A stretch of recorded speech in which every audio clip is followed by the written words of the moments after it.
Today, we are talking about three letters that are getting mentioned over and over at Acuity.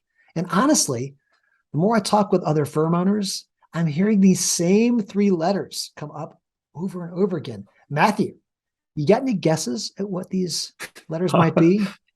Yes, I know what they are. It's got to be EOS, is what you're talking about. The Entrepreneurial Operating System. So, what is it? Why we at Acuity are moving to it? Why so many other firm owners have adopted it? All that here today on Drink While You Think, the happy hour conversation between a couple of guys building their firm in really weird ways. So, Matthew, before we get into EOS, who's our sponsor today? Well, I think we're going with two sponsors today. Oh, So I because I think one beer got sent to your house and one beer got sent to my house, and I don't have your beer and you don't have my beer. So we're going with two sponsors today.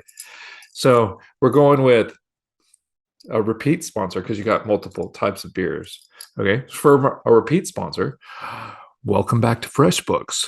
FreshBooks. If you need a partner counsel for your accounting firm, reach out to Alex Mills at FreshBooks, the wonderful general ledger package for accountants. Okay. and it's That's Alex Miles, to be clear. fucking A. I did that again. Just go with it. It's funnier this way. Alex doesn't know that I did that in the last one too. So, and I just got a text from her today, which was the funny thing. Okay, awesome. And our second sponsor, and we're gonna leave that in wrong because so Alex knows that I messed that up twice now, or at least twice. Um, the next sponsor is a friend. Okay, uh, I'm gonna give two shout outs to this friend. So we did an episode a while back, and this friend had listened to it and found out that I keep hats from all of the significant sporting events that I've gone to, which is over my shoulder, and that I was missing one from the Super Bowl that we don't speak of. And she found that hat. So that's number one. And second, she sent me beer instead of Kenji, which is awesome. And it's his kind of beer, which is even double awesome that I have it instead of him. So our second sponsor is Connected Accounting. Connected Accounting, one of the premier accounting firms on the West Coast of the United States. If you're an accountant in the Los Angeles area looking for a job, Connected Accounting is the best place to work in Southern California. Connected Accounting, an awesome place to be. Okay. And I am drinking. So for those people that don't know Marie Phillips, who's now Marie Green, she's from France. So she found something from France adjacent, Belgium, and she Ooh, sent the Kenji, help me out with the IPA the beer. Houblon Chouffe IPA. Oh, cool. Dude, Okay. anything Belgian beer is going to be good. Okay, and it meets my standards because it's a 9%er. So Ooh. we're going with that. And what did Alex send to you, Kenji? Well, interestingly, Alex, who's from Idaho, sent me the Cali Creamin. It is it's a vanilla cream ale brewed by Mother Earth Brewing Company. However, I think the reason why people in Idaho are drinking Cali Creamin is I think Mother Earth's got two locations, one in Cali, one in Idaho. That's why someone from Idaho sends us the Cali Creamin. Thank you to Alex and thank you to Marie. Hopefully, our good friends will be seeing you soon and actually doing this face to face. But cheers. Oh yeah, for sure. We'll see Marie in a couple weeks. Awesome. And if you'd like to sponsor Drink While You Think, all you have to do is send us beer. Just send us beer and you'll become a sponsor of Drink While You Think. You cannot send us cash. You cannot send us checks or crypto. The No. only thing we accept is beer. Yep. Okay. Awesome. That's Awesome. tasty. That's Cool. tasty. All right, man. Well, let's get into it. So, when did you first hear about EOS, the Entrepreneurial Operating System? Probably 6 years ago. In entrepreneurs organization, for whatever reason, I don't know if there's a connection or between the two actually, but Traction, the book Traction came out, and it seemed like a lot of entrepreneur EO people were were looking for systems like this, and this was a popular one that seemed to have some, I'll say traction. So Traction had traction. The book that kind of reviews this is called Traction in EOS. So I kind of use those interchangeably. Sorry, everybody, if you haven't read the book or know anything about it. But probably about 6 years ago for me. How about you? Yeah, probably around the same time. I think hearing about it through some EO members, people who are kind of using it a bit. I heard a few accounting firms who kind of mentioned it. I didn't really look into it a whole lot. And I guess this is kind of my second question. I'll maybe take it first, but like, I guess it was kind of what your first thoughts of it. It took us a while. So if we both learned about it 6 years ago, now there's the book Traction. Now we're getting around to it. I'll just state that my first thought of it, this was a very uninformed thought and opinion, which are most of the ones I have, was like, don't think we really need it. Like we do a bunch of other things, OKRs, we follow other paths. Like it doesn't sound like, and we kind of do some of the things I hear about in EOS, the way they run their meetings, et cetera. Also, I think you and I have been for years pretty informal. We have an informal style of the way that you and I interact and make decisions. And so I think I always, actually I do. I like that. So I'm like, I didn't really think much of it. I was like, initially I'm like, nah, not for us. Not really kind of my jam. That sounds too rigid, some kind of framework. Like, that sounds like it sucks. So yeah, I was not necessarily a fan of initially. Yeah, I thought it was extra. Like I thought that's the best way to put it. I was like, okay, like all solid concepts all throughout the book, like doing all of those all at once feels really extra. Like when we were doing none of them, like it just felt like 6 years ago we had none of this stuff, right? No. Like it was all theoretical, nothing documented for certain. So it felt extra. That's what I'll say. I like that description, because I think when people start a company, you're like, man, I'm just trying to get this thing off the ground. Like, right? Do I really have all these systems and frameworks to put in place? Like, you're just like, listen, I got to just make payroll. I got to collect from, all those things. I think I've had that mentality of where, dude, I just need to get some work done. Like, I don't need the newest pop psychology. And at the same thing, this probably, for those who've listened, probably this smacks a bit of me saying, we don't need core values. Like, come on, man, that's just for like hoity-toity. Like I have a lot of these moments where I'm like, I'm skeptical and I'm like, oh, whatever. We just go get the work done and keep growing. Yeah. So that's how I took it, for certain. For sure, man. So let's talk about what's kind of shifted our mindset. I don't know. Maybe, do you have any kind of points you can think of? Like, where was it of like, well, like, oh, wait a minute. Now that we understand some principles better, this makes sense? Or was it just being more reflective of like, oh, we saw some weaknesses and some gaps at Acuity? Like, what were either the thing, was there one big thing, or was it maybe a culmination of things? You're like, oh, maybe this makes some sense for us. Well, I mean, candidly, like we have done probably about 2/3 of it or 3/4 of it relatively organically through other principles. So now the thing is, the stuff that used to be extra, I understand how it solves problems.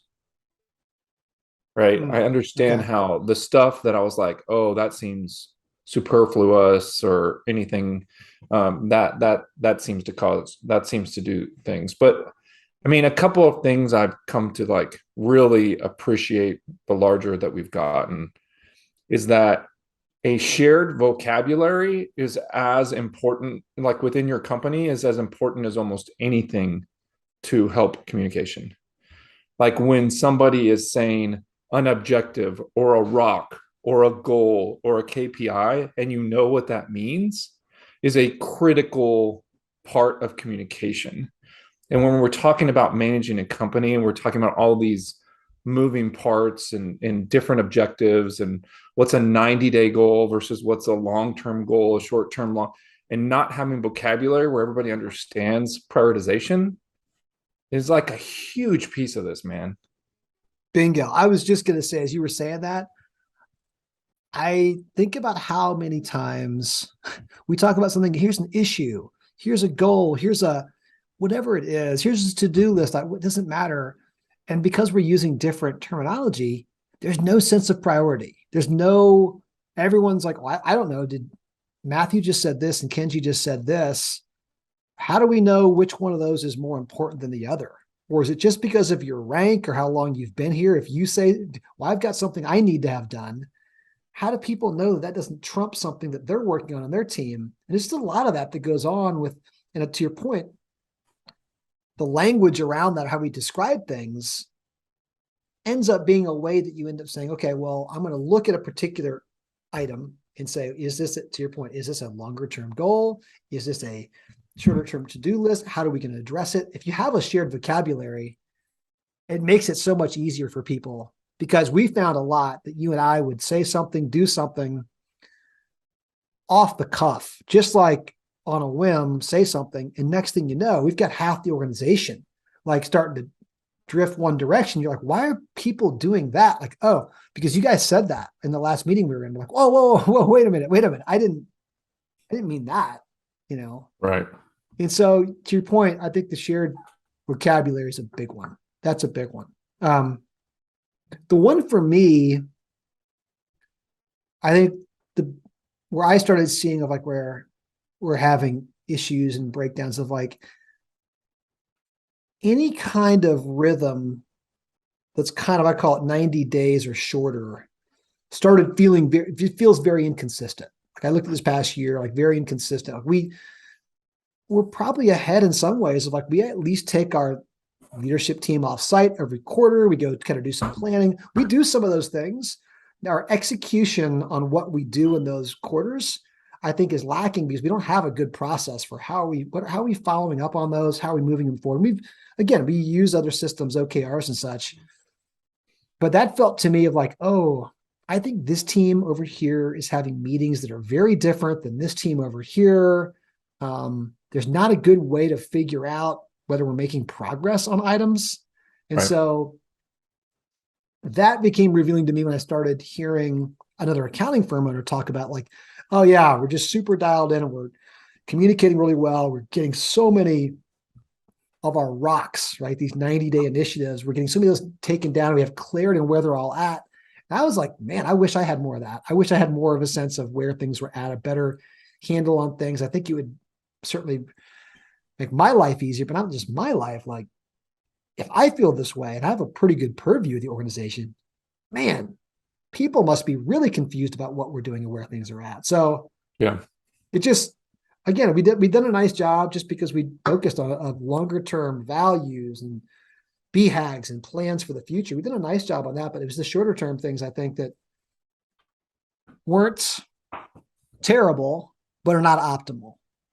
Right. I think the other thing that really stands out is, I think if people are out there and they're feeling that you have people in your organization stepping all over each other, like not knowing who's responsible for what and like kind of getting in each other's way. The process that we're going through right now and defining accountability in the accountability chart is just crazily helpful for me to, like, from a thought process, like just from a thought exercise, like if we can execute a tenth of what we've kind of defined, like it's just going to be such an improvement just having gone through that exercise. Like it's just incredibly revealing. Like and maybe this is because I was naive, but it's revealing on two fronts. People that you think that don't have, like you haven't given authority, think they have authority, and people you think you've given authority think they don't have authority. Right. And just having that clarifying conversation, whereas like this is the person where the buck stops here, like for this, piece of the organization. Like it's just really interesting. It was just a great thought exercise. I think so too. I think as we were starting to kind of get into this, and we realized, okay, this may be something that we could utilize. One of the first things that we did in EOS was focused on this accountability chart that you just referenced. And I don't want to get too far into the tools or specifics. We're not here to teach anybody about EOS. It's kind of more just the why. I think it's more interesting to think about the whys and like how we're going to use it. But the accountability chart was super interesting for us. I think what I like about EOS in general is I think it leans well on the principles of other smart people. Like, again, there's a lot in here that comes from Jim Collins. I'm a big Jim Collins nerd, and I love Good to Great. There's things there. You'll see him take Rockefeller Habits. There's lots of good. They're not trying to make a whole bunch of things up. It's keeping it pretty simple. And I always like things that are simple for my little simple brain. And so when the accountability chart started looking at it, I misunderstood it at first, because what it really is an iteration of your org chart. It's a different way of looking at it. I always thought it was kind of the same thing. You had a bit of a jump start on this, and I think you were already thinking of it. But I think that, without getting into deep weeds of it, if an organization steps back and really follows that of like, okay, let's look at the accountability chart, meaning what are all the things that we have to be accountable for as a business? And let's lay that out organizationally. And let's not worry about who sits in what box initially. How are we covering those bases, right? And what things are happening in each of those roles? And that was very revealing. That was really helpful for us. I think it's a super helpful exercise that it took me for some reason like a little while to kind of get what we were doing there with that. But once I did, I'm like, oh, this is game changing. This is really going to help us. And so I'm excited about that, but there've been a number of pieces there too that I think, but the accountability chart was one of the most revealing ones to me of like where this is going to be incredibly clarifying for us. I'll challenge you on that. I think for our process, accountability chart was one of the more revealing things.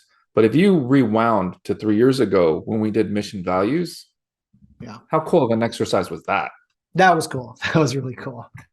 I mean, for people that haven't done any of it, like if you're starting at the beginning, like mission values, it is got to start there, right?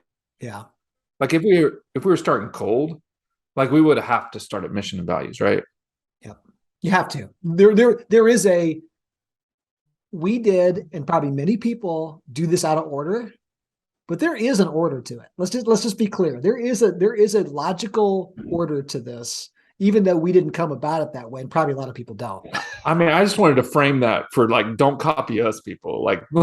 like right now, like don't start with the accountability chart if you do it. Yeah, don't start with that. But there's so many things we've talked about. Yeah, this probably would have been better revealed to us. Like we talked in earlier episodes about like, oh yeah, this past year, 12 months ago, we finally brought in a full-time HR person for a company our size.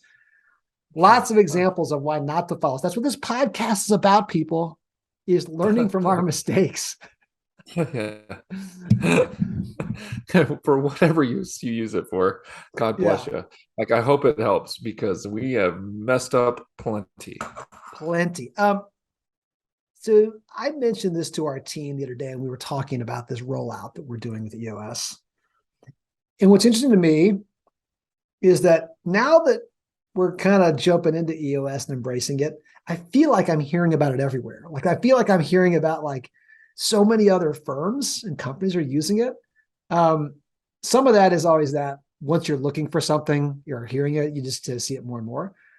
But it does seem to be pretty resonant. EOS does as a methodology with accounting firms. It seems to me. Do you agree with that? And you have us, or not? Maybe I don't know. I feel like I hear a lot of folks who are doing it. I think you're going with the rose-colored glasses on that one. Okay. I mean, I think you're going with recency bias and all that. I think a lot of people like to do a lot of things.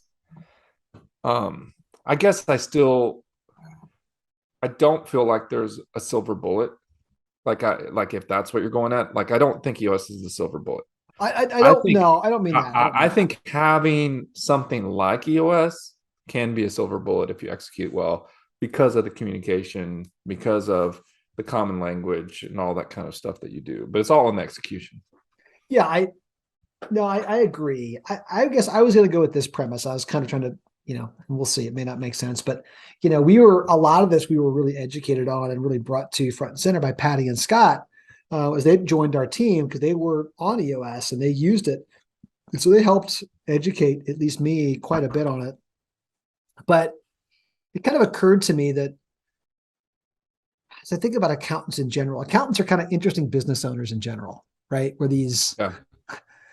you find someone who's an accountant, who's a firm owner, it's like, wow, they're entrepreneurial, but they're also an accountant. And so these are creative people. They got some of that creative risk-taking mentality of an entrepreneur, but they're also can be pretty in the box. Like, I need to find a good process or a good system. And so I do think that something like this is like, okay, this is a system. It is, that's the S in EOS is a system.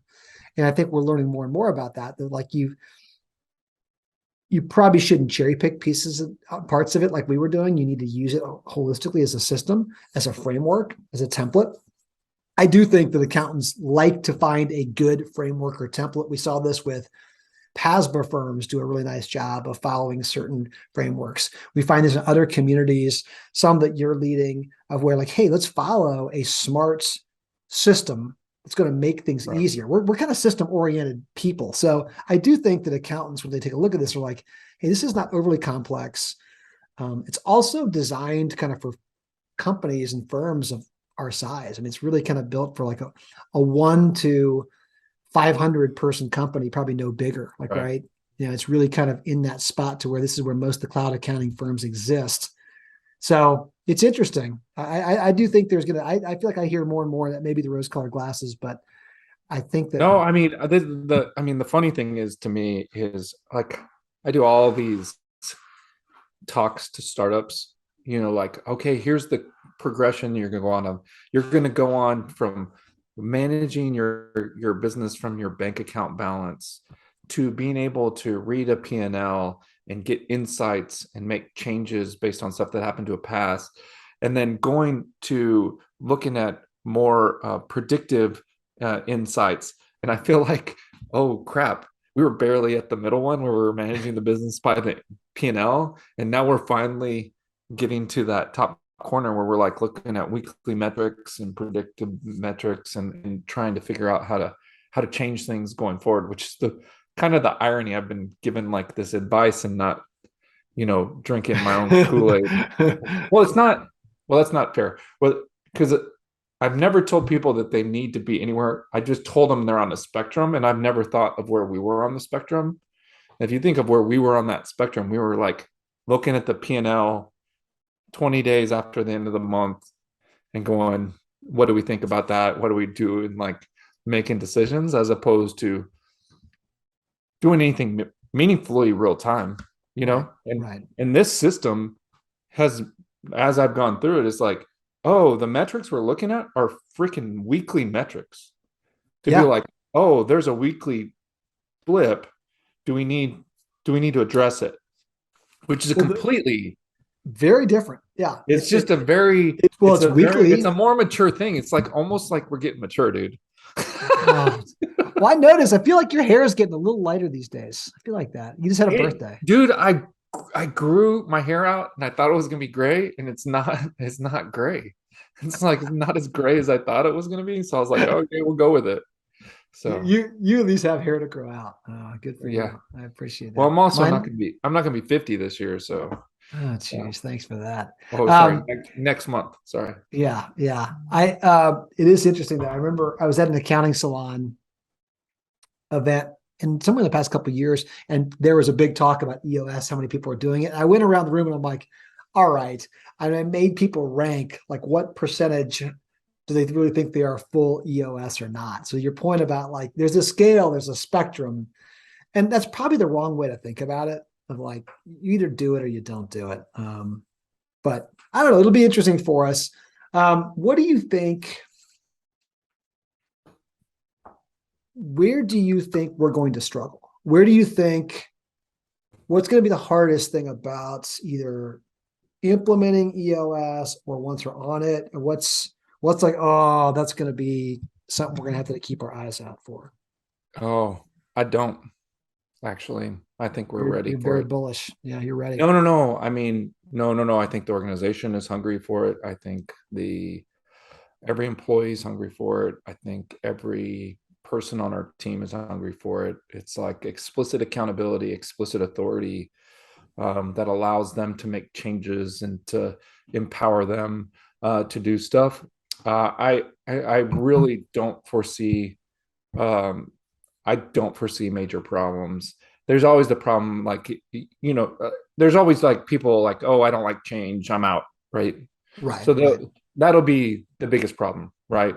If any of the 11 like top leadership team, we call them, decide like I don't like change and I don't want to do that, that'll be a major problem. Like I don't want to understate that.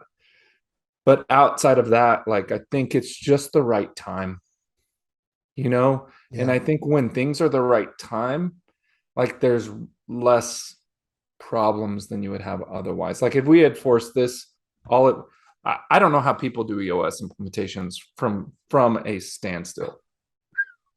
Like if we had It's tried to do heavy. this, if we have tried to do this 4 years ago, not to like poo-poo on implementers or that are trying to get people to do it in 12 months or whatever, but like if you think about it, we're kind of going to take 4 years to implement EOS, starting with when we define mission and values, you know, Yeah. Yeah. and that's an interest. So I don't. I think if there's any struggle, it will be when if people opt out because they don't like change. Um, but that's always the problem with accounting firms. This is a couple people problem always, Yeah. right? Yeah. Yeah. So I'm not expecting the other stuff because we haven't changed our values, right? So when we have a problem, we go back to our values, right? So like none of those feel Herculean Yeah. after we did that values exercise to me, you know? Yeah. Yeah. I agree. Do you see what do you think? You had something in mind. You're worried about something. I can No, tell. no, I asked these. I think I'd like to hear both of our perspective. Part of the job, like here I am in this role and I'm supporting our integrator who's Lisa, our COO. And um, I'm hugely focused this quarter on how do we get this implemented? And how do we not just get it implemented? How do we make it successful this year? So part of that means trying to think through where are the risks, where are the areas that we might have trouble, and how do we head that off? How do I look ahead a little bit and look around some corners for that? And I think your concern is in the same vein as mine, a little bit different. And I guess it still is categorized as change resistant. But I think that all of us having to, especially me included, checking our ego at the door and following the process and saying, it doesn't matter what our role is, what our title is. We have to really be thoughtful about what are we accountable for back to the organization and back to our peers and stay focused on that. And so when we're in meetings, these weekly meetings, can we be disciplined? Can we stay disciplined to participate, to give honest, direct feedback, to challenge in those areas that we get to the right answer quicker? And so I think that the system and the framework gives people the capacity for that maybe they don't feel that way, they can speak up sometimes. I think this framework helps facilitate that. But I think there'll be some people who all of us will need to either speak up or not let our egos get in the way and focus on, all right, let's determine why we're having this issue and what's the real cause behind issues and dig in. And I do feel optimistic to your point about like we've got great people. I think we're gonna have people who are hungry for this. They're gonna like seeing this, and we like seeing progress for sure. But it does mean we need to change a little bit of the way we do it, because you and I for years have modeled a way of like, yep, Matthew and Kenji just go ham and egg it. We'll kind of go figure it out and give people an off the cuff response. This at the top of this episode, we were just saying, that's the way we kind of liked it. We were comfortable and we were growing and doing well by just ham and egging it and kind of making it up as we go. So some of that pattern we've created, and now we're going to go into a more structured piece, which maybe I'm speaking just to me of like more people maybe like finally some structure. Whereas maybe it's me a little bit like, ooh, I gotta stay in my lane and do my thing. Well, when one of the things that I have been the beneficiary of, like from going through this accountability chart exercise, is that I did not expect, because I can usually see the next step. I'm playing down the chessboard usually, right? Yep. So this accountability chart exercise, and I'm interested to see if this is the same for you, helped me see how if people within our organization are growing professionally, where they fit in the future. like it helped me see their career path here, Yeah. like a possible version of it in a clear way for the very first time at scale. Yeah. Yeah. So that was really cool. I mean, Yeah, that's a that is really cool. cool exercise. I mean, that exercise is cool just for that. Yeah. Yeah. That syncs up really well with what our coach, yes, our EOS coach says. We are going to be using, we'll talk, you and I can talk more about this, but we've got someone who we're going to work with who we're excited about. And she talked about that's really what we think about from a timeline of what that accountability chart and other things in the organization should look like, should be 18 months out. There are some time frames that we should be thinking out that far that help you visualize exactly what you saw. It's like, oh, if we're going to look that far out, and here's what the accountability chart needs to look like, then you can really start seeing how people need to grow and develop and how you can, where they're going to go. And okay, for me, that's exciting because one of my big roles is I need to help people develop and grow. And if we need them in that spot in 18 months or 2 years or a year, whatever time frame is, what's my role going to be in helping them grow and develop in that spot? And I think that's incredibly powerful. I mean, to me, it's just, I was excited to hear that because I'm like, oh, that really aligns with what I want to do, what I think is important in my role. So yeah, that future state of your organization, man, what a cool lens that is because it helps you make some different types of decisions. Well, it helped me see the things that I was doing that if we trained something for it, like how it would relieve focus because it was a little bit the way no, I don't I'm gonna go down a rabbit hole with this. I'm gonna stop there. Like the Okay. way it works, like if you're in like too many boxes, like you've got to have a plan to get out of the boxes. You got to.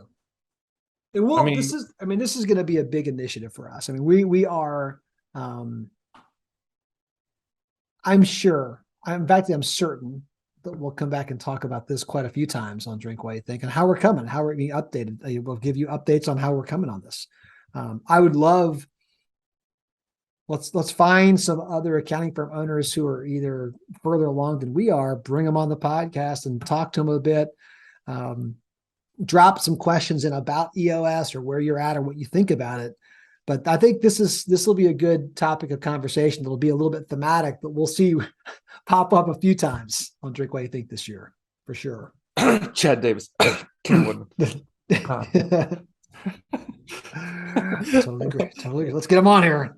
They may not We've even got need to list. have beer. We've actually got a list of accounting firms and other friends that have in done the this on her in the whiteboard office. in our Already on our office. whiteboard in the office. Yeah, We've got a we list. started it this week. We're like, who are our lifelines? If you're on EOS, guess what? You might be hearing from us soon. We're already circling. You might be a lifeline. You might be a lifeline if. Yeah. All right. Well, let's rate some beers here. I'm going to let's see, rate the good old. This is the, can you see that there, Matthew? The Cali Creamin? Cali Creamin, Mother Earth Brewing Company. Thank you for this, Alex. But I got to tell you, Xander was right. That's your husband was right in this case. Pretty basic beer. Not a huge fan. I'm not a huge cream ale fan anyway. It's going to get just a 3. Just, 3, whatever, and that's okay. Alex. I'll drink it. That's okay. That's okay. I know you got some more stuff coming for us. You were generous and we love you regardless. Matthew, tell me one more called the, it's called the Houblon Chouffe. Is that a Chouffe? There it is. Houblon Chouffe. Yep. There it is. Okay. I'm gonna bump this one up to a 4 because I don't like IPAs. And this was a lovely and wonderfully consumable IPA for a non-IPA drinker. Ooh, Kenji, okay. You're gonna save me one of those, will you? Yeah, I bring you 2 because she gave us 4. This was lovely. If we did it all in, it would be like a 17.5 because she filled out the hat collection. It was the only major sporting event I didn't have a hat for that I've been to. It's only major sporting event that I've physically been to or allowed to be on the wall. So just for the record. So That was awesome. I mean, Marie, you killed it. Can't wait to be out there, Marie, see her. we'll see you. Well, probably by the time this drops, we'll see you next week. So That's right. That's right. But thanks everyone. Yeah, seriously. First episode of the year. This will be a big year for us on EOS. So if you have more questions about it, how it's coming with us, we're always happy to share the good, the bad, and the ugly with how it's working at Acuity. That's pretty much what this podcast is, with some beer sprinkled in around it.